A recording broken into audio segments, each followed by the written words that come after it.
Hello, water signs, Cancer, Scorpio, Pisces. Ito yung gabay nyo para sa araw na to. I'm Purple Teen. Don't forget to subscribe dito sa aking YouTube. Paki-like and follow na rin ang aking Facebook page, Instagram, and TikTok sa mga interesado sa personal reading. Dumiretso kayo at mag-send ng private message sa aking Facebook page kung magbubook kayo or mag-i-inquire. Yung link at details na kailangan ninyo, hanapin nyo lang, nakasulat lahat yan sa description below, kasama na rin po nung mga timestamps dito. So, hindi ko na po pinahirapan para sa inyo. Nilagyan ko na ng timestamps. I-tap nyo lang yung sign ninyo, mapupunta na kayo sa reading ninyo. At kung alam ninyo yung Sun, Moon, Rising, and Venus signs ninyo, panoorin nyo rin yung ibang videos. So, dating gawi, Cancer, Scorpio, and Pisces. And nga pala, ibabalita ko lang sa inyo, ikikwento ko lang kahit ayaw nyo makinig.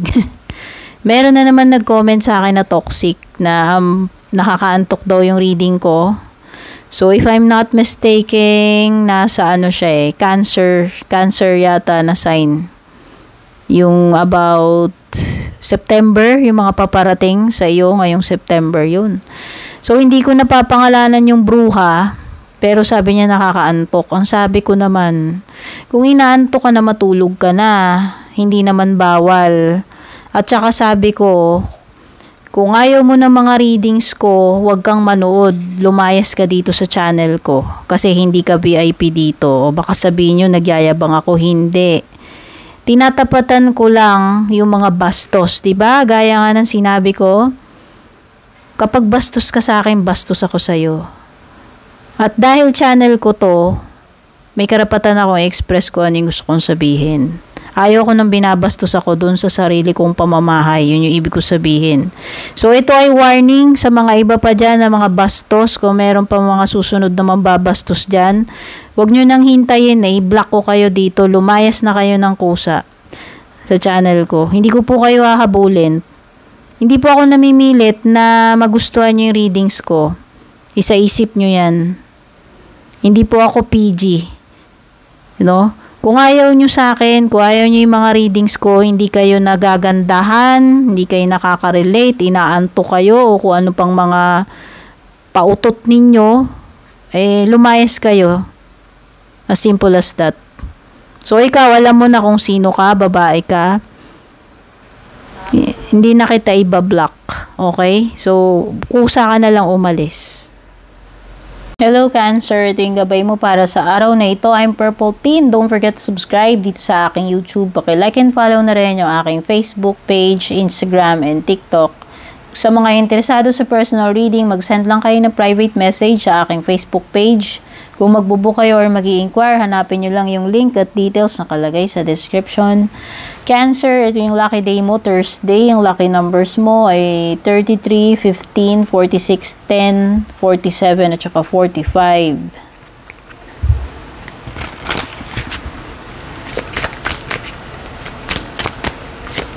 Overall energy mo, ay, mali pala ito, nakuha ko, sorry.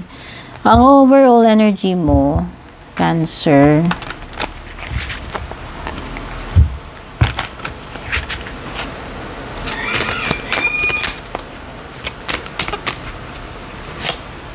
wow, 9 of Pentacles. Uy, this is pagiging accomplished.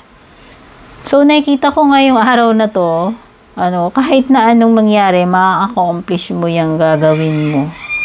Ayan magiging ka, magagawa mo at magagawa mo yan. Mahirap man yan. Basta, this day, ang feeling mo ay ma-accomplish mo lahat. No? Kumbaga, no sweat, magagawa at magagawa mo yan kahit mahirap yan. Ang ganda. Ito ay pagiging pagiging successful, pagiging financially independent. So, yan, pwedeng iba sa inyo, ganun. Pagdating sa financial, no?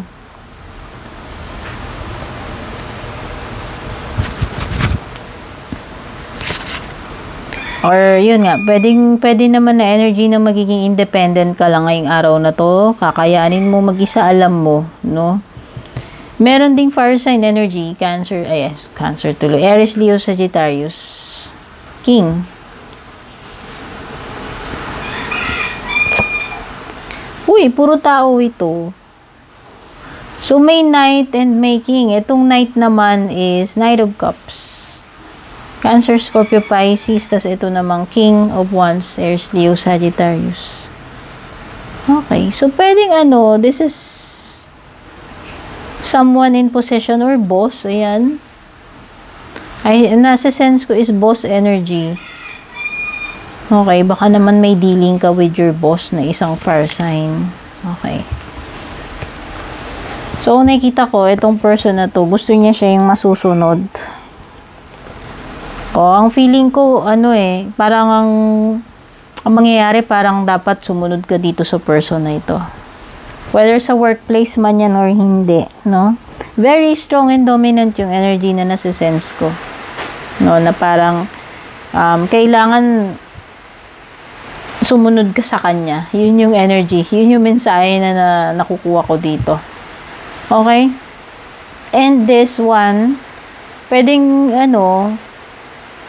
this is a form of affection. Hindi ko alam eh. Parang may mag-express sa iyo ng nararamdaman niya siguro. No, or, alam mo yun, this person will shower you affection. Yan. Affection ang nafe-feel ko rito. Ayan, pasensya na kayo, biglang umulan na, baka maingayan kayo, yung mga masiselan dyan. Ayan. So, nakikipagkompetensya na naman. Yan, basta kung sino man tong person na to, i-express niya itong affection niya sa iyo. O, diba? Wow, very expressive.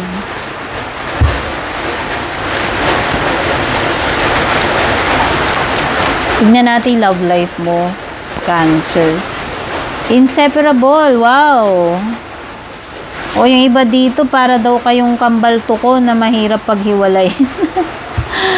Ano ba yan? Natawa naman ako doon. Our love is always there despite the distance. O diba, kahit na magkalayo pa kayo, walang makakahadlang sa inyong love life, sa inyong love story, Cancer. Ayan o. Oh, going strong, yun yung napifeel ko. Kahit na LDR pa yan, LDR o hindi.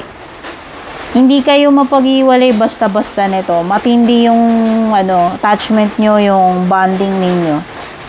Okay, kambal tuko nga talaga yan.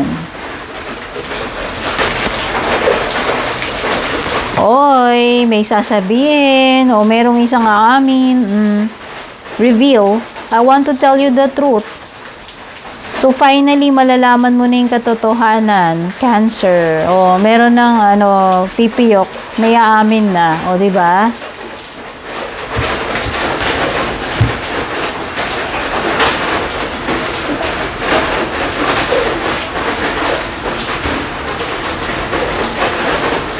O, iba dito, hindi kayo ganun ka-happy sa nangyayari sa kabuhayan ninyo ngayon.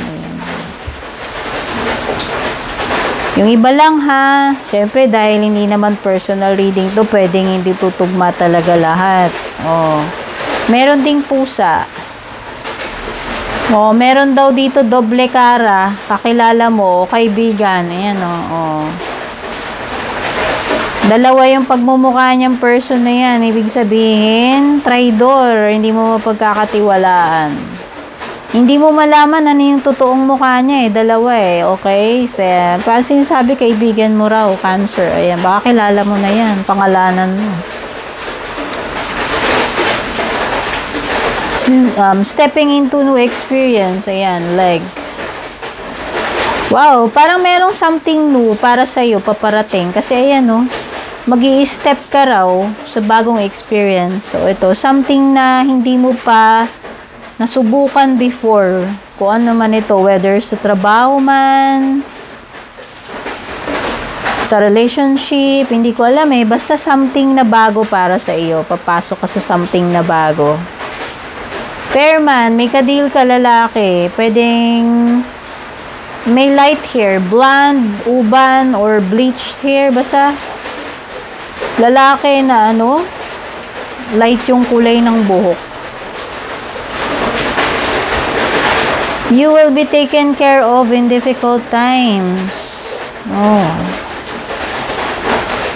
So, ito daw, ina-assure ka na hindi ka pababayaan pagdating ng mga panahon ng kahirapan or kagipitan. Ayan na. Oh, huwag kang mag-alala kasi hindi ka daw pababayaan. Okay? Cancer, ito yung mga energies na nakuha ko para sa'yo. Don't forget to like and share. Don't forget to subscribe. Take care and God bless. Hello, Scorpio. Ito yung gabay mo para sa araw na ito. I'm Purple Teen. Please don't forget to subscribe sa aking YouTube channel. Paki-like and follow din ang aking Facebook page, TikTok, and Instagram. So, mga interesado na mag-book ng personal reading, mag-send lang kayo ng private message sa aking Facebook page.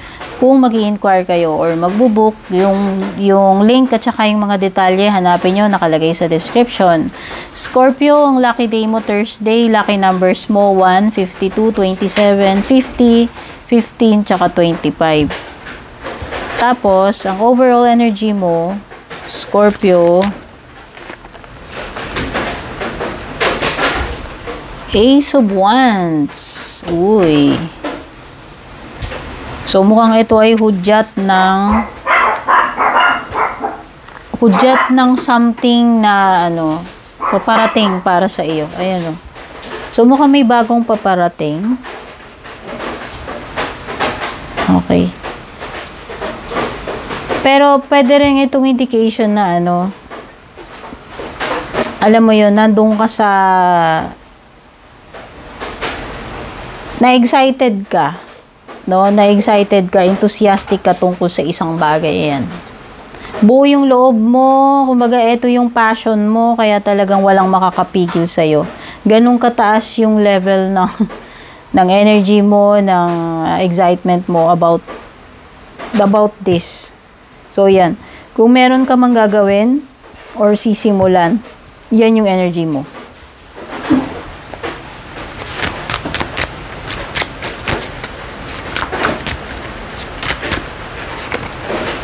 Wow, meron ka ring air sign energy dito.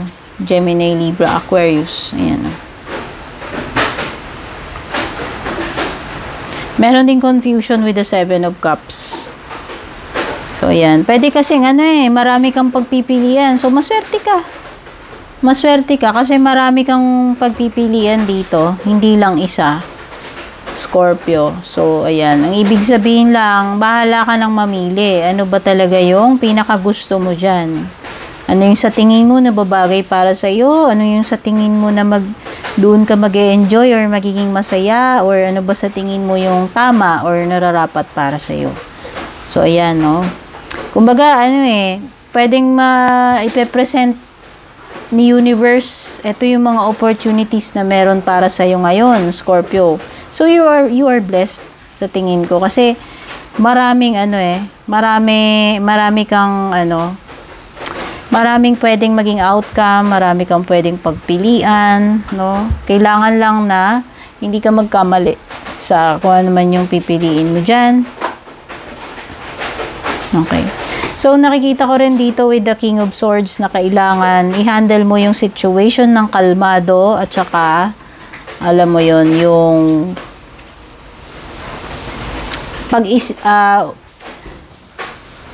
pagiging logical, hindi emotional about something. Ito yun sinasabi ni King of Swords.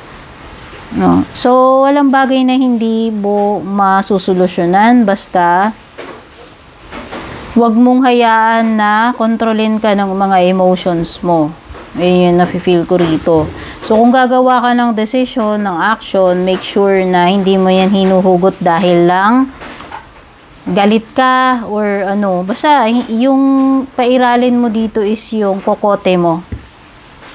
Yung kokote mo, Scorpio. Okay?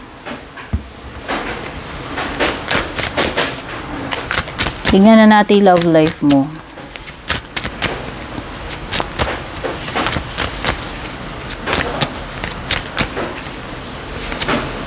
Dishonesty. By lying, I ripped us apart. So, ayan, may aminado dito na siya yung nagsinungaling or may hindi siya sinabi. Hindi siya talaga naging matapat sa'yo. Ayan, kung yung person mo man yan. No, aminado siya. Inseparable. Our love is always there despite the distance. So, ayan. Pwedeng magkalayo na kayo nitong person na to. Pwedeng iba LDR. No? Pero meron dito ngang hindi naging, merong nagsinungaling or hindi naging honest sa inyong dalawa.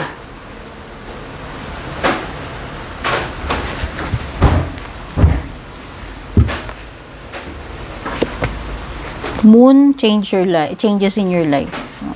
So, mukhang may mga pagbabago paparating sa iyo. Sana maganda, Scorpio. Mountain, major challenge. O, yun na nga. Baka mayroong mga challenging times na paparating. At ito yun din. Pwedeng nafe-feel ko yan din. May mga paparating sa yung pagbabago pero baka mahirap. No? Ito yung mga, pwedeng may mga pagsubok o makakaharap dito. May bundok eh. So, may mga mahirap. May mahirap na pagdadaanan ka siguro. Strong emotion, passionate love or hate. Ayan na nga yung nire-remind sa'yo ni King of Swords. So, di ba tama ako? Makakaramdam ka ng matinding emotion. Either love or hate daw. Ayan. Love na lang. Mamili ka na lang, no? Basta, yun yung sinasabi ko. May ko-consume ka nito. Dapat wag mong hayaan na i-overcome ko ng emotion mo. Yun yung sinasabi ko kanina kay King of Swords. Spear. Heartache over what you no longer have. Oh, yung iba dito na broken-hearted pa rin kayo dyan sa the one that got away. O, diba? Wala na sa'yo to, pero hanggang ngayon, masakit pa rin sa'yo. Okay. Yan yung sinasabi ni Spear. Kahit na alam mong wala na siya dyan, ganun pa rin yung, kumbaga, dinaramdam mo pa rin, masakit pa rin sa iyo. Kahit na pwedeng hindi na babalik or wala na talaga. Tapos na. Younger woman, so may makaka-deal ka dito.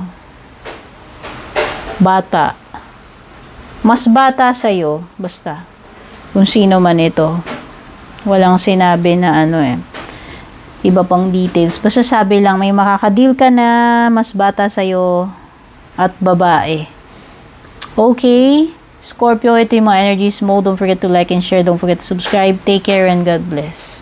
Hello Pisces, ito yung gabay mo para sa araw na to. I'm Purple Teen. Kung di ka pa nakaka-subscribe dito, don't forget to subscribe sa aking YouTube. Paki-like and follow na rin yung aking Facebook page, TikTok and Instagram. Sa mga interesado naman sa personal reading, mag-send lang kayo ng private message sa Facebook page. Kung magbubook kayo or mag-i-inquire, yung link at details, hanapin nyo. Nakalagay sa description below. Pisces, lucky numbers mo 56, 13, 22, 47, 20, 17 at ang lucky day mo ay Wednesday. Overall energy mo Pisces ay 4 of Pentacles.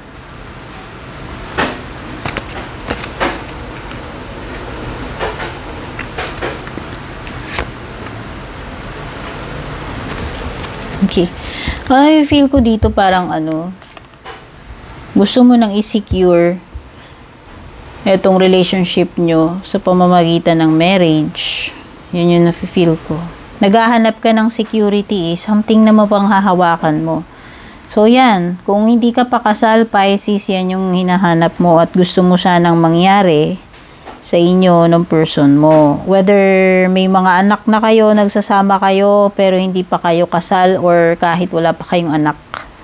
Nagpaplano pa lang kayong magsama. Okay? So, ayan. Parang yan naghahanap ka ng security. Naghahanap ka ng katibayan or yung solid na samahan. Ito yung nafe-feel ko. Pwedeng may Gemini, pwedeng may Cancer energy. Yan. Gemini, Cancer. No, you will have to make a very important decision right now pagdating sa iyong love life. Yun nafe-feel ko. And this will affect you in the long term. no? Malaking impact na ito magiging decision na to, no? Yung iba rin dito, you are choosing to move forward with the Chariot. Choices again. So, may choices dito. May decision. Dito, may choices. May decision na naman dito sa Chariot. Pwede ka kasing mamili dito, dalawa eh. Ito rin, pwede ka ring mamili. May pinagpipilian ka, may pagdedesisyonan ka. Ganun din ito. Okay? Pero magandang sign yung Chariot. Kung ibig sabihin, ano yan, progress or moving forward. Ibig sabihin, magko-continue yung dapat mag-continue, magkakaroon ng progress, no? Hindi ka mananatili lang dyan na magiging stagnant. May movement, may improvement, may paggalaw sa kalagayan, no? And nakikita ko rin dito about financial security. So, right now, pwedeng iba sa inyo dito, feel nyo very secured kayo. Whether sa relationship man ito or sa sa kaperahan, sa kabuhayan, sa karir mo. Yan. Pwedeng yung iba dito, meron kayong hinahawakan, pinoprotektahan, pinahahalagahan na hindi nyo basta-basta ipamimigay or i-give up. Ayan. To. You are clinging on to something or ayaw mong bitiwan kung ano man ito. Negative side nito, pwedeng iba dito ang tendency magiging kayo, materialistic or very greedy. Tingnan na natin yung love life mo, Pisces.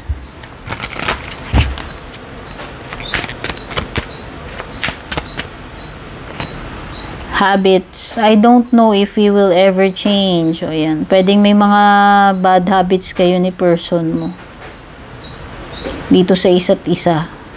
At ito yung, ewan ko, ano ba to nakaka-apekto ngayon sa inyo? Ano ba itong mga ginagawa nyo sa isa't isa? O sa sarili ninyo na hirap kayong i-give up, na ito yung nagiging issue or nagiging sagabal or nagkukos ng problema ngayon sa samahan ninyo. O ayan meron kayong mga disagreement. I wish you understood how I feel. So, feeling mo, hindi ka napapakinggan netong person mo. No, parang walang hustisya or hindi ka man lang niya intindihin kung ano yung side mo or gusto mong sabihin. Yun, pwedeng na-feel mo hindi kayo magkaintindihan. Hindi ka niya magets, hindi ka niya iniintindi, ganun din ikaw. Nagkakaroon kayo ng mga hindi pagkakaunawaan right now.